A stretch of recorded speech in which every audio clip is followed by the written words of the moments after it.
Hey, how's it going, guys? Welcome to a $1,000 gaming PC build. Now, before I get into this video, I just want to apologize for my long layoff of uploading, commentated videos. I've uploaded a few benchmarks here and there, but videos have been sparingly uploaded over the last, couple of months. I just haven't been into YouTube anymore. I'm sorry about that. It seems like every time I make a video, I make the same excuse, but yeah, a lot of you guys have been asking me where I've been, and yeah, that's really it. I have no excuse. I've just not been uploading. I hope to get back to it eventually, but it seems like I say this every 2 weeks when I make a video, so maybe one day in 2014 I will get back into the swing of things and start uploading consistently again, but no promises here since I've already given you guys a bunch of promises and pretty much broken all of them. So without further ado, let's get right into this video. Now, while this is a $1,000 build, after mail-in rebates it comes out to about $940, so if you do use mail-in rebates, you're getting it for a pretty solid price point.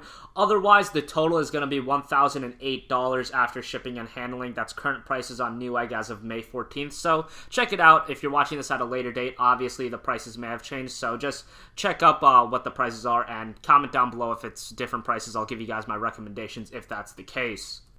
Without further ado, let's get right into this video. For the CPU of the build, I went with the Intel Core i5-3570K Ivy Bridge processor at 3.4 GHz, 3.8 GHz turbo. It's an LGA 1155 processor and it's running at 77 watts. Now, it also has the integrated Intel HD 4000 graphics. While that may be kind of, something that's offset to a lot of people don't take notice to that. It is helpful at times when your graphics card, fucks up and it, you pretty much can't use it for a couple days or a couple weeks while you're replacing it. You have a backup plan with the integrated graphics. AMD, a lot of the GPUs don't have that option, so it's nice to see, the 4000 graphics in the Intel CPUs. It's not, fantastic, but you'll be able to run titles like League of Legends, World of Warcraft, stuff like that at fairly decent settings and fairly decent frame rates with the integrated graphics. Obviously, you're not going to be running a game like Battlefield 4 on it, so you're still going to want to go with a traditional graphics card even with the integrated graphics. Now, a lot of you guys might be wondering, why did I go with the Intel Core i5-3570K instead of the 4670K, the Haswell version of this CPU? Well, this is about $20 to $30 cheaper, and actually the 3570K has a bigger overclocking window than the 4670K, so while with a decent CPU cooler like the Hyper 212 Evo that you're going to pick up with this build, you might be able to get the 4670K up to about 3.8 GHz. With the i5-3570K, you're going to be looking at about 4.2 GHz, so they kind of offset each other, and I just personally prefer the 3570K a little bit more. Again, they're very similar in performance, but it's cheaper and it has a bigger overclocking window, so this CPU is a win in my opinion.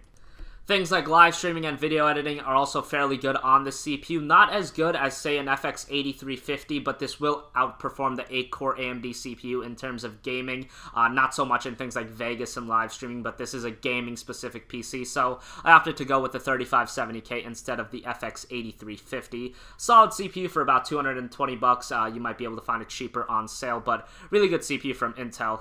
Moving on to the motherboard, I went with the Asus Z77-A LGA 1155 motherboard. Now, this is a really solid motherboard for a great price point. It's $80 after a $30 mail-in rebate. Normal price is $110, but really good motherboard, has a lot of features. You can actually go for a Crossfire or SLI configuration in this build. Has 4 RAM slots. It's just a loaded motherboard for an $80 price point, which is really solid to see.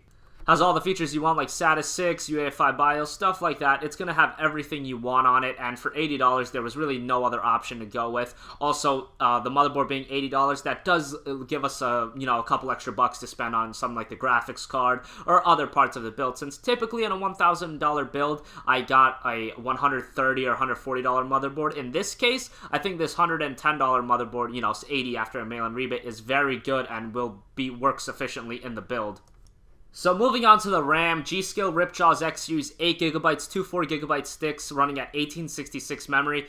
$83. Yes, very expensive for 8GB of RAM. Honestly, I thought by now RAM prices would go down. Seems like it's not going to happen anytime soon. $83 for 8GB of RAM is just crazy to me. I remember I got this exact same kit of RAM about a year and a half ago for $40. Yes, stomach that for a second. It has doubled in price, more than doubled. I remember a little while back they were giving this RAM away with purchases of $100 motherboards. That's how crazy it is that it's gone all the way up to $83 just to get this 8GB kit of RAM. But hey, you gotta pay to play, so to speak, and this 8GB kit of RAM is really good. 1866 memory, really solid RAM, and no reason to get 12 or 16GB. 8GB is still the standard these days. You know, that's what most games are just evolving into. Things like Watch Dogs, you know, probably the next Assassin's Creed, I believe it's called Unity, Call of Duty Advanced Dog Shit, Battlefield 5, stuff like that. When those come out, I don't suspect any of those to use 12 or 16GB of RAM. I mean, you look at the titles out right now, Assassin's Creed 4, Battlefield 4, a lot of them still run fairly well on 4GB of RAM. So those of you guys that are thinking, you know, I'm building a $1,000 high-end PC, I should get 12 or 16GB of RAM, well, it's not going to affect your gaming performance that much. 8GB, in my opinion, is a more sufficient option, especially with the increasing prices of RAM. You don't want to go for a 16 or 12GB kit of RAM. That's just going to be ridiculously expensive and really no purpose to it. For the graphics card of the build, I went with the XFX Radeon R9 280X 3GB graphics card. I was looking at the GTX 770 as well, just because right now I prefer NVIDIA graphics cards over AMD. Typically, I'll get into that in a different video that I have planned in the future, but looking at the price of the 280X, excuse me, amazing deal right now. $303 right now after a mail-in rebate, and there's a 7% off promo code on Newegg right now. That's a ridiculous deal. So you're getting this graphics card for about, you know, $280, $270 after a mail-in rebate. Really good price for a really well-powered graphics card. You're talking about a graphics card that can run most titles at even 1440p at decent settings and decent frame rate. After all, it does have 3GB of video buffer, and at the higher resolutions, that's a big thing that a lot of the games look for, is that video buffer that your graphics card has. So for about $270, $280, this R9 280X is an absolute steal. Highly recommended. Just a great price. And you're getting 3 free games from AMD's gold tier of games. I believe that includes games like Thief, Murdered Soul Suspect, which is an upcoming title that a lot of people don't know about, Tomb Raider, Deus Ex, a lot of great titles that you can pick from. So this graphics card, just a ridiculous deal right now in my opinion. Highly recommended from me. Next, for the power supply, I went with the XFX Core Edition Pro 650 watt power supply. It's a 650 watt power supply for about $80 after a mail-in rebate. Solid price point. I opted not to go with the 750 or 850 watt just because I've already gone over my stance on crossfiring and SLIing. So if you're not going to crossfire or SLI, no point in getting a 750 watt or an 850 watt. If you guys want to know what my opinion on crossfire SLI is, I'll comment down below, but I'm not going to get into another spiel about that in this video. So moving on, a 650 watt power supply is going to work perfectly fine for this build. It's going to power the build no problem. The R9 280X is actually fairly power efficient for how much performance it offers, so a 650 watt is going to be perfectly fine for this build.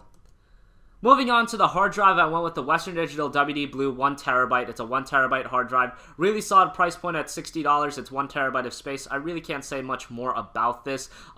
Other things, I would recommend to pick up a 2TB or 3TB drive if you guys have the cash to do so. A lot of the upcoming titles, I've said this in several videos, but I feel like I have to reiterate this because I've gone through this similar experience. A lot of the future titles that are coming out, like Titanfall, that actually just came out, Watch Dogs, the new Assassin's Creed, Call of Duty, those games are going to require a ridiculous amount of space. A game like Titanfall is actually 45 gigabytes, I believe, or 35 gigabytes, and there's DLC coming out for that game all the time. So when when that game's done, it's going to be like a 50 gigabyte game. So you're talking, that terabyte's going to get filled up pretty fast.